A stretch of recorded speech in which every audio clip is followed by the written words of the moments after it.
Di ba si isa? Ito, kilid. Please. Lagiti. Okay.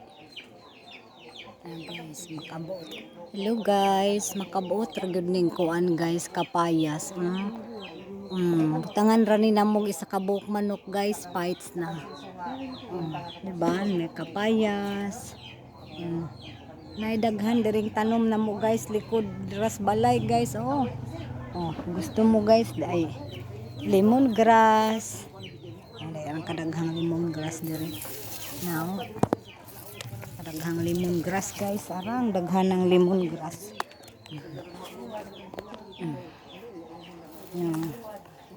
Dai kuan. Dai kalamansi. Guys, mga lemongrass na din na guys. Mga lemongrass dai saging guys. Ay saging na Ini na saging. Like kuan malunggay. Mga saging na mga lemongrass na daghan ka ang lemongrass guys. Na ay mga bagong tubo nga ampalaya. Na gabi yung isang banana guys na may ano na siya bunga. So ang laki ng bunga, so ang daming lemongrass guys no. Tapos may mga talbos na kamuti, may mga okra nga mayroon na yan silang mga tanim dyan guys.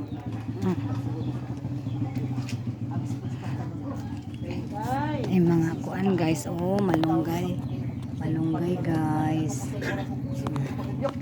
Malunggay, easy to get lang siya guys every time. Tapos at the same time guys, pagkakuha ng isda guys, ito yung ginagawa namin guys. Ayan. Binibilad namin yung tamban guys. Ito na yung pagkain namin. Ulam namin. Pwede na to sa mga gata. Araw-araw namin kinakain na ulam. Ayan, tuyo na siya. So ang daming tamban guys, kung alam nyo lang.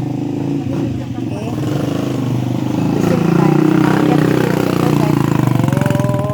Yan yung motor guys. Maakyat siya. So, dito to. Ha?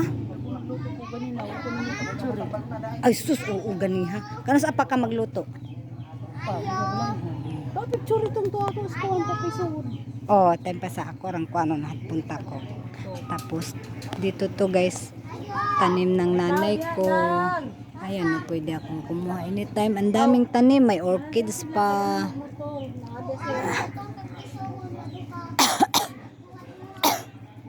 Dito lang sa gilid ng bahay namin to. Ito may mga talong. Ayan, ito na. Ang dami niya. Diba? Bukas makalawa guys, ito na yung ulam namin. Ayan, may mga malunggay. So nandito lang sa gilid ng namin, ng bahay namin yung ayan, may mga kapaya, may mga papaya. Ayan Ayan lang. So ganyan lang guys ang namin. So ang dami naming makakain na mga gulay, na mga fresh masasalad kasi nandito lang sa aming garden. So ito lang guys. Mayroong mga kapitbahay na nanghihingi dito. Mayroong mga kapitbahay na nanghihingi ng malunggay, ng mga lemongrass. Ito kasi tanim ng auntie ko, tanim din ng nanay ko. So magkaanuhan sila isang taryang ganito. Puro yan mga mga tanim. So hindi kami yung nawawalan ng mga blessing sa mga taniman kasi mayroon kaming lupa na pagtataniman ng mga kung ano mong gusto namin.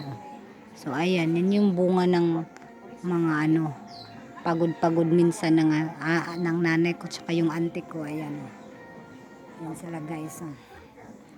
So ganun lang guys. Ayan, ang dami ko ng sabaw na higop niyan guys. Isda, lalaki ng mga isda, iba-ibang klaseng mukhang isda. So, pwede din sa kilawin. Ayan, kilawin din kami dito ng isda. Ang lalaki ng mga isda. So, ganun lang guys. So, ayan. Kita niyan, bahay namin yan. Ayan, bahay ko yan. Ayan. So hanggang dito na lang guys. Maraming salamat.